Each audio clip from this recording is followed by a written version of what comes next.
అందరికీ నమస్కారం అండి. ఈనాటి నా ఈ కార్యక్రమంలో ఆర్ఎన్ రెడ్డి ఐటీ స్కూల్ నుంచి ఆర్ఎన్ రెడ్డి గారు అలాగే వారి స్టూడెంట్ భరత్ గారు మనతో పాటు ఉన్నారు. ముందైతే వాళ్ళిద్దరికీ వెల్కమ్ చెప్పేద్దాం. సార్ నమస్కారం అండి.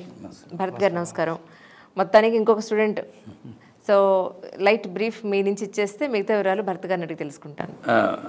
తను 2018 స్టూడెంట్ అనుకుంటాను, అంతేనా? BTech computer science. ఓకే.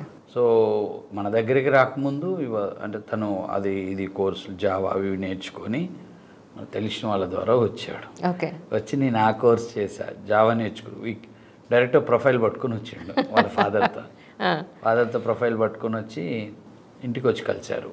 నైబర్స్కి వీళ్ళు డాడీ ఫ్రెండ్ ఏదో ఉంది. రైట్. వచ్చి జనరల్గా ఎవరైనా రెజ్యూమ్ పట్టుకొని వస్తే నాకు కోపం వస్తుంది. ఎందుకు సార్? ఎందుకంటే ఇప్పుడు నా కాడ ఏమైనా జాబ్లు ఉన్నాయా, నేర్చుకోవడానికి రావాలి. రైట్. సో డైరెక్ట్ ప్రొఫైల్ పట్టుకొని వస్తే సరే చూసి, సార్ నేను జావా నేర్చుకున్నా, జాబ్ కావాలను. ఓకే.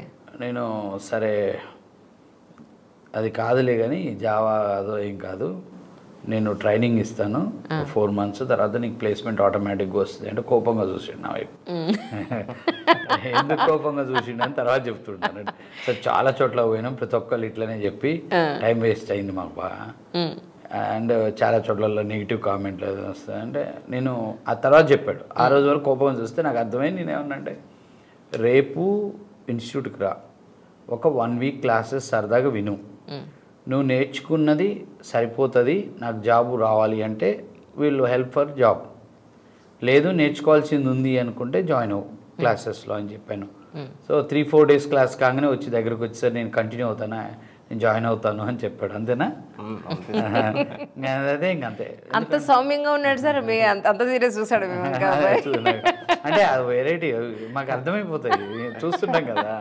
స్టూడెంట్ వచ్చినప్పుడు ఆ బాడీ లాంగ్వేజ్ వాళ్ళు బట్టి కొంచెం అర్థమవుతుంది వాళ్ళ మైండ్లో ఏముంది అని. 3-4 daysలో జాయిన్ ఫర్ క్లాస్ 200-250 మంది ఉండే వీళ్ళ బ్యాచ్లో. వితిన్ 15-20 రోజుల్లో అంటే మనకు ఒక ప్రియ శిష్యుడు అయ్యాడు బ్యాచ్ మొత్తంలో. భరత్ మంచిగా కష్టపడుతుండు. అప్పుడు అడిగా ఏంటి అంటే, లేదు సార్ అంతకుముందు నేర్చుకున్న క్లాసెస్కి పోయా కానీ ఏదో వెళ్ళానంటే వెళ్ళాను, ఈ కాన్ఫిడెన్స్ లేదు, ఈ క్లారిటీ లేదు. ఐ థింక్ ఇతను వరకు అయితే పొద్దున్న 9 నుంచి నైట్ 9 వరకు ఆల్మోస్ట్ నేను ఇన్స్టిట్యూట్లో ఉన్నంతసేపు తను నాతో పాటే ఉండేవాడు. వాళ్ళ క్లాస్ వింటాం, వేరే క్లాసెస్లో మెంటర్గా వర్క్ చేసేవాడు. ఓకే. అట్లా బాగా నేర్చుకున్నాడు. So I think very soon, అంటే మేబీ ఎన్ని ఇంటర్వ్యూస్ పెట్టి ఉంటుంది నీకు? తక్కువే పెట్టి ఉంటుంది. 3 interviewsలో 3 companiesలో కొట్టాను, జాబ్ కొట్టాడు. ఓకే. అన్నీ నాకు గ్యారంటీ అండి, నాకు ఫుల్ నమ్మకం ఉండే. అతను 1 monthలో చెప్పేసేవాళ్ళు, ఫాదర్ కంగారు పడుతుండే అన్నట్టు, మావాడికి జాబ్ వస్తుంది అని. తర్వాత జాయిన్ ఫస్ట్ జాబ్ అదే జాబ్లో చేస్తున్నాడు. ఇప్పుడు 2 years నుంచి చేస్తున్నాడు. 3 years అయింది. రైట్. కరోనా టైం అంతా. ఓకే. ఓకే. ఒకసారి మీ నేటివ్ ప్లేస్, మీ ఏం చదువుకున్నారేంటి ఒకసారి చెప్పండి మాకోసం. నా పేరు భరత్ సాగర్ అండ్ నేను బై బర్త్ ఇక్కడనే హైదరాబాద్లోనే పుట్టి పెరిగాము. కానీ మా నేటివ్ వచ్చేసి నల్గొండ, మిర్యాలగూడ జిల్లా అండ్ నరసింహలగూడెంలో మా ఫాదర్ వాళ్ళు ఉన్నారు. కొంచెం గట్టిగా మాట్లాడండి, మరీ స్లోగా మాట్లాడండి. మీరు ఆఫీసులో మాట్లాడుతున్నారా? చెప్పండి సార్. అయ్యో బాబోయ్ సార్, నాకు తెలియదు. చాలా గౌరవం సార్ మీరంటే. మీరు గట్టిగా మాట్లాడండి, ఆయన గౌరవానికి ఏమాత్రం భంగం రాదు. వాయిసే ఇప్పుడు మనకి ఇంపార్టెంట్. అంత భయంగా మాట్లాడండి, గట్టిగా చెప్పండి పర్వాలేదు. నా పేరు భరత్ సాగర్ అండ్ ఇంకా గట్టిగా లౌడర్. నా పేరు భరత్ సాగర్ అండ్ నేను బై బర్త్ ఇక్కడనే హైదరాబాద్లో పుట్టి పెరిగాను, రైమత్ నగర్లో. అండ్ మా నేటివ్ వచ్చేసి మిర్యాలగూడ అండ్ నరసింహలగూడెంలో. మా ఫాదర్స్ వాళ్ళు అక్కడనే ఉండేవాళ్ళు, మేము ఇక్కడ ఉండేవాళ్ళం. తర్వాతకి ఇంకా ఇక్కడ నాకు ఏ జాబ్ రానప్పుడు మా డాడీ వాళ్ళ ఫ్రెండ్స్ సజెషన్స్ తీసుకొని సార్ దగ్గరికి వెళ్ళాల్సి వచ్చింది. సో సార్ దగ్గరికి వెళ్ళక ముందు కూడా చాలామంది దగ్గరికి వెళ్ళాం, కానీ అందరూ డిసప్పాయింట్ చేసేవాళ్ళు. ఇది తిను వర్క్ కాదు, తినతోటి ఏమి కాదు అన్నట్టు అందరూ ప్రతి ఒక్కరు ఏదో ఒక కామెంట్ చేసి పంపించేవాళ్ళు. సార్ దగ్గరికి వెళ్ళేటప్పుడు కూడా అదే నెగిటివ్ మైండ్ తోటి వెళ్ళాల్సి వచ్చింది. కాబట్టి ఆ రోజు అలా జరిగింది. కానీ లేకపోతే ఆ రోజు కూడా పాజిటివ్ మైండ్ తోటే లేదు. ఆ రోజు అసలు పాజిటివ్ మైండ్, ఆ రోజు నెగిటివ్ మైండ్ తోటే వెళ్ళాను కాబట్టి అలా బిహేవ్ అయింది. ఆ సిచ్యువేషన్ అలా అయింది. అందరు అన్నట్టే సార్ కూడా ఏదో ఒకటి అన్ని పంపించేస్తారులే, ఇంకా మనం ఏం లేదా అనుకునేవాడిని ఆ రోజు. మీ ఎడ్యుకేషన్ క్వాలిఫికేషన్ ఏంటి? మా ఎడ్యుకేషన్ వచ్చేసి బీటెక్ చేశాను, కంప్యూటర్ సైన్స్ మల్లారెడ్డి కాలేజ్లో అయిపోయింది. 2018 పాస్డ్ అవుట్ నేను. ఇంకా స్కూలింగ్ వచ్చేసి సెంట్రల్ ఫాన్సెస్ హై స్కూల్లో, అండ్ ఇంటర్మీడియట్ వచ్చేసి Sri Chaitanya junior college SR నగర్లో జరిగింది నా స్కూలింగ్. అండ్ ఎంతమంది మీరు సిబ్లింగ్స్? నేను ఒక్కరిని. ఒక్కరే. సో మీ నాన్నగారికి గట్టి ఎక్స్పెక్టేషన్ ఉంటుంది, మా వాడు ఎప్పుడు ఉద్యోగస్తుడు అవుతాడో, ఎప్పుడు వాళ్ళ కాళ్ళ మీద నిలబడతాడో అని. ఏం సార్? భయంకరంగా వీళ్ళ ఫాదర్ చాలా, అంటే ఆయన నిమ్స్లో ఎంప్లాయీ సార్. సో తను ఏంటి కొంచెం లేట్ అనుకుంటే కదా, లేట్ బాన్ ఆయన. అంటే నాకు అర్థం కాదు అసలు, భరత్ అన్న మెసేజ్లు చేస్తాడు చేయడు, కానీ ఆయన ఇప్పటికీ రెగ్యులర్గా నాకు అన్నిటికీ పెడుతుంటాడు మెసేజ్లు. బాగా మంచి అంటే ప్రతి ఫాదర్కి వాళ్ళ పిల్లలు సెటిల్ కావాలని ఉంటుంది. ఆయన రిటైర్ అయిపోయి తను ఒక్కడు లేట్ బాన్ కాబట్టి తొందరగా సెటిల్ చేసి పెళ్లి చేయాలని. ట్రూ. సో ఫస్ట్ ఎంగేజ్మెంట్ కూడా అయింది. ఫస్ట్ జాబు అంటే ఫస్ట్ వచ్చినప్పుడు క్లాసెస్ ఎలా ఉండు ఏంది అని టెన్షన్. ఒక నెల రోజుల తర్వాత నాకు ఫోన్ చేశాడు, మావాడు ఇంత మారిపోయాడు, మీరు ఏం చేస్తున్నారు, అంతకుముందు ఎర్లీగా లేకపోయాడు, ఎర్లీగా లేస్తుండు, మీ ఫోన్ రాగానే దన్న రెడీ అవుతాడు, ఏదైనా చెప్పినా ఏదైనా అని. ఈ వాజ్ వెరీ మచ్ హ్యాపీ. వీళ్ళ ఫాదర్ 1 monthలోనే ఆయనకు అర్థమైపోయింది ఇట్స్ ఎక్సలెంట్గా రిజల్ట్ వస్తుందని. తర్వాత ఫస్ట్ జాబ్ వచ్చినప్పుడు సార్ పెళ్ళి చేయాలి, ఇప్పుడు ఫ్రెషర్ జాబు అన్నప్పుడు ఫస్ట్ శాలరీ తక్కువ ఉంటుంది కదా అన్నట్టు కొంచెం ఆయన అన్నాడు నాతో. అంటే నేను చెప్పాను, వెయిట్ అండ్ సీ, మీరు ఎంత కావాలనుకుంటున్నారో 2 yearsలో అంతకు వెళ్ళిపోతాడు అని చెప్పాను. Maybe 3rd year. సో జనరల్గా ఒక ఎంప్లాయీకి ప్రొడక్టివిటీ స్కిల్స్ ఉన్నప్పుడు ఏ కంపెనీలోనైనా మనకి హైక్ అనేది ఆటోమేటిక్గా చాలా మంచిగా జరుగుతుంది. సో అదే జరిగి ఉంటుంది తనకు కూడా, అంతేనా? వాళ్ళ ఇప్పుడు ఏ కంపెనీ అని కానీ 99.9% ఏ కంపెనీ కూడా ప్రొడక్టివిటీ స్కిల్స్ ఉన్న రిసోర్స్కి శాలరీ ఇంక్రిమెంట్ బాగా చేస్తారు. వాళ్ళ ఫాదర్ 2 yearsలో మీరు ఏదైతే ఎక్స్పెక్ట్ చేస్తున్నా ఆ అమౌంట్కి అతను వెళ్ళిపోతారో అప్పుడు పెళ్లి చేయొచ్చు మీరు అని చెప్పాను. ఇప్పుడు 3rd year మొన్న ఎంగేజ్మెంట్ అయింది. వాళ్ళ ఫాదర్ ఏది ఎక్స్పెక్ట్ చేశాడో ఆ అమౌంట్కి వచ్చాడు. ఇప్పుడు మనకు ఒక ఫ్యామిలీ సర్వైవ్ చేయడానికి కానీ ఒక అమ్మాయిని ఇవ్వడానికైనా కానీ కొంత ఇంత శాలరీ ఉండాలి అనుకుంటారు. 10,000-15,000 శాలరీ వస్తున్న వాళ్ళు చేయలేరు కదా. ఫాదర్ కదా చెప్పారు 2 years ఆగండి అయినా. 3rd year అయితే ఆల్మోస్ట్ 2 hikes తీసుకున్నావు. ప్రతి హైక్కి నాకు ఫోన్ చేసి చెప్తుండే ఇట్లా అని. సో హ్యాపీ నవ్వు. వాళ్ళ ఫాదర్ ఫుల్ హ్యాపీ. నాకు గలవలే మళ్ళీ ఈ మధ్య అని మెసేజ్ పాప ఆయన నాకు మెసేజ్లు పెడుతుండు, కాల్ చేసిండు మొన్న ఎంగేజ్మెంట్కి పిలవాలి అని, ఇంటికి వచ్చి పిలుస్తానంటే నాకు బ్యాడ్ లక్ ఏంటంటే ఫుల్ హెక్టిక్లో ఉన్నా, నేను కుదరలేదు. కానీ ఒకటి సార్, మీరు క్లాసెస్ చెప్పి వాళ్ళు పాస్డ్ అవుట్ అయ్యి ఒక క్వాలిఫైడ్ పర్సన్గా బయటకు ఉద్యోగం వెళ్ళిపోయిన తర్వాత మళ్ళీ వాళ్ళ నుంచి సార్ నా శాలరీ ఇంత పెరిగింది, నేను సో ఇంత పెద్ద కంపెనీలో ఉన్నా అన్నప్పుడు గురువుగా చాలా హ్యాపీగా అనిపిస్తుంది కదా మీకు? మన దగ్గర పెరిగిన పిల్లాడు కదా అనిపిస్తుంది. ఫుల్ రీఛార్జ్ అవుతాం కదా, కిక్ వస్తుంది కదా. ఇప్పుడు నాకేంటంటే నేను చూస్తాను చాలామంది మార్నింగ్ 8కి వెళ్ళిపోతాను ఇన్స్టిట్యూట్కి, నేను నైట్ 9 వరకు ఉంటాను. పొద్దున్న 8ంటికి ఎలా ఉంటానో నైట్ 9 వరకు ఎలా ఉంటారో అని చాలామంది అడుగుతారు. మాకేమవుతుంది అంటే ఎవరో ఒకళ్ళు వస్తారు, ఇట్లా వీళ్ళు వస్తారు. ఇప్పుడు స్టూడెంట్ వస్తాడు, 10 years బ్యాక్ నేను స్టూడెంట్ని, ఒక అబ్బాయి మొన్న వచ్చాడు, 40 lakhs ప్యాకేజ్ అంట per annum, 40 lakh package. So ఎక్కడో బెంగళూరు నుంచి వచ్చి కలిసిపోతాడు. ఇంకొకళ్ళు వస్తారు, వాళ్ళ తమ్ముడిని చెల్లెల్ని జాయిన్ చేయడానికి వస్తారు, వెతుక్కుంటూ వస్తారు. 20 lakh ప్యాకేజ్ సార్, నేను 5 years బ్యాక్ స్టూడెంట్ అంట. కొంతమందిని గుర్తుపట్టలేము, చాలా రోజులు అయిపోతుంది కాబట్టి వాళ్ళ పేర్లు అవన్నీ గుర్తుండవు. కానీ అది మనకు చాలా ఎనర్జీని ఇస్తుంది. 100% ఫోన్ చేస్తారు, మెసేజ్ పెడతారు, హైక్ వచ్చింది సార్. నేను ఒక స్టూడెంట్ ఉండే, ఒక అమ్మాయి చెప్తూ, అమ్మాయి వాళ్ళ చెల్లెలు ఇద్దరు సేమ్ ఫ్యామిలీ, చాలా చిన్న కుటుంబం. వాళ్ళు క్లాసెస్కి వచ్చేటప్పుడు చాలా అసలు ఐ థింక్ సో అక్కడ సర్వైవ్ అవ్వటం కూడా ఇబ్బంది అంట వాళ్ళకి. అలాంటి వాళ్ళు లాస్ట్ కరోనా టైంలో ఫోన్ చేసింది అమ్మాయి, సార్ నాది 24 lakhs ప్యాకేజ్, మా చెల్లెది 18 lakhs ప్యాకేజ్. సో మీ ఫోటో పెట్టుకోవాలి మాకు ఇంట్లో అంటే వాళ్ళు అంత హ్యాపీ అన్నట్టు. సో చిన్న కుటుంబం, ఒక 2 గదులు 3 గదులు ఉన్న ఇండ్లు ఉన్న కుటుంబానికి వాళ్ళ ప్యాకేజీలు 24 lakhs ప్యాకేజ్, పెళ్లి కాని అమ్మాయిలు. సో మంచి సెటిల్. సో ఈ న్యూస్ అంతా కూడా డెఫినెట్గా మన ఫ్యామిలీ మెంబర్కి వచ్చిందన్న ఫీలింగ్ ఉంటుంది మనకి, చాలా ఎనర్జీ రీఛార్జ్.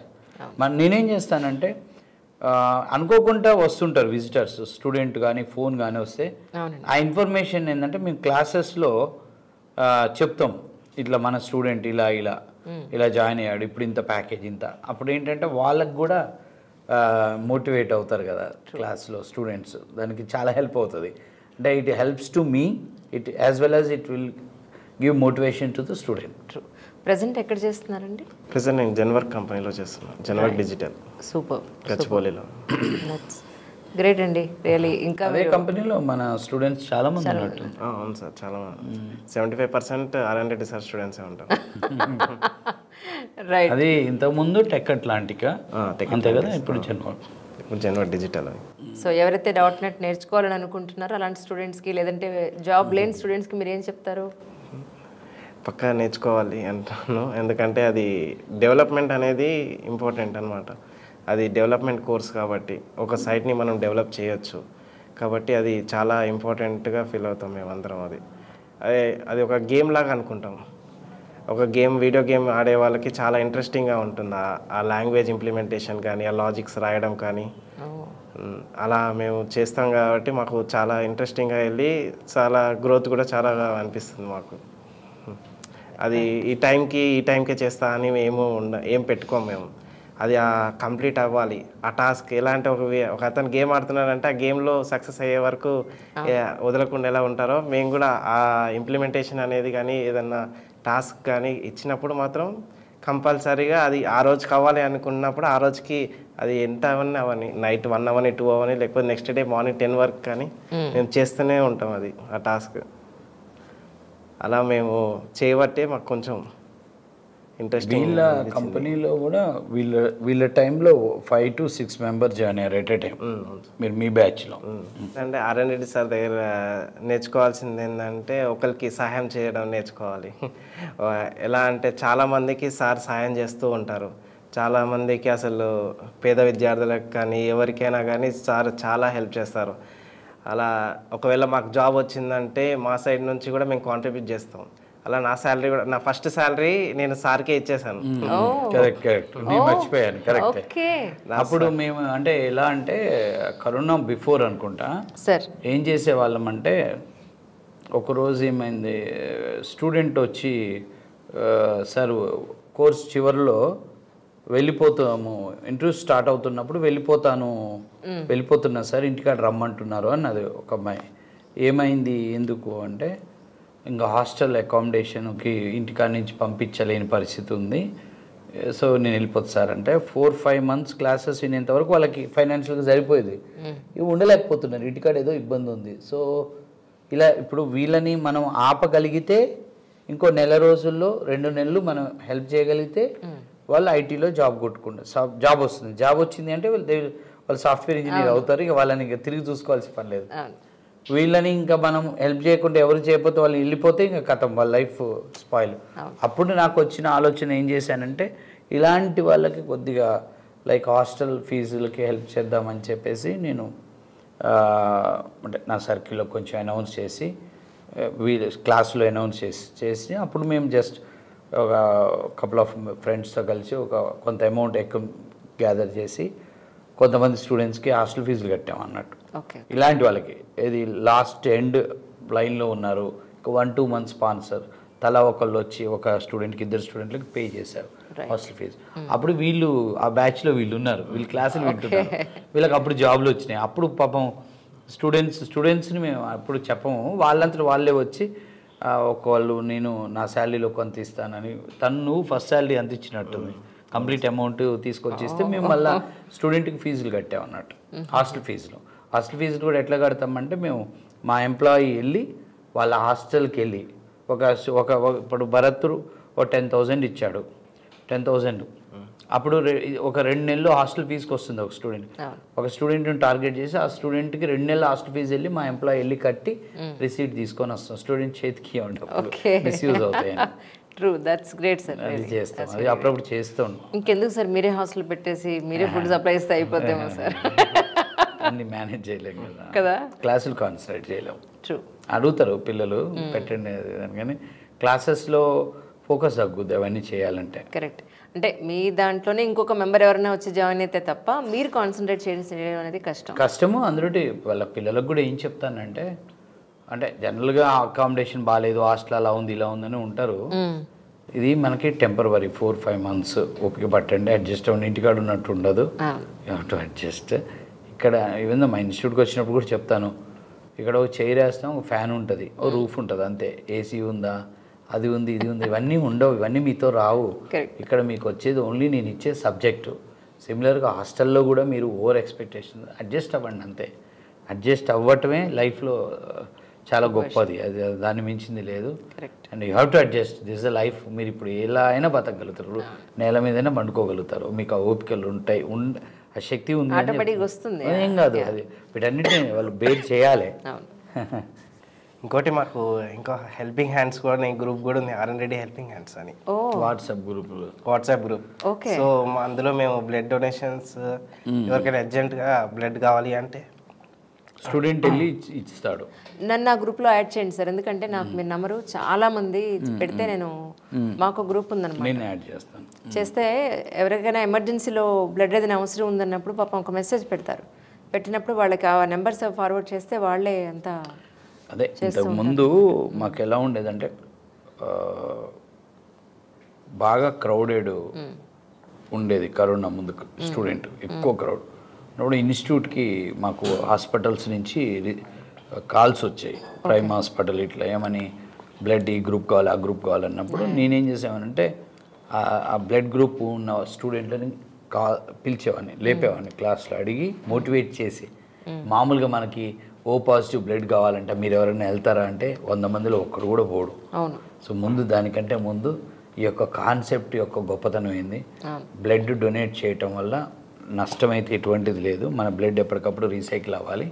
రెండోది, ఈరోజు వాళ్ళకి అవసరం ఉంది, రేపు మనకి ఎవరికన్నా అవసరం రావచ్చు, చాలా గొప్ప కార్యక్రమం. సో అని చెప్పి మోటివేట్ చేసినప్పుడు ఆ గ్రూప్లో ఉన్న వాళ్ళు ఒక 4-5 they will raise the hands, వాళ్ళని క్లాస్ నుంచి పర్టికులర్ హాస్పిటల్కి వెళ్ళి బ్లడ్ ఇచ్చిరమ్మని పంపించేవాళ్ళం.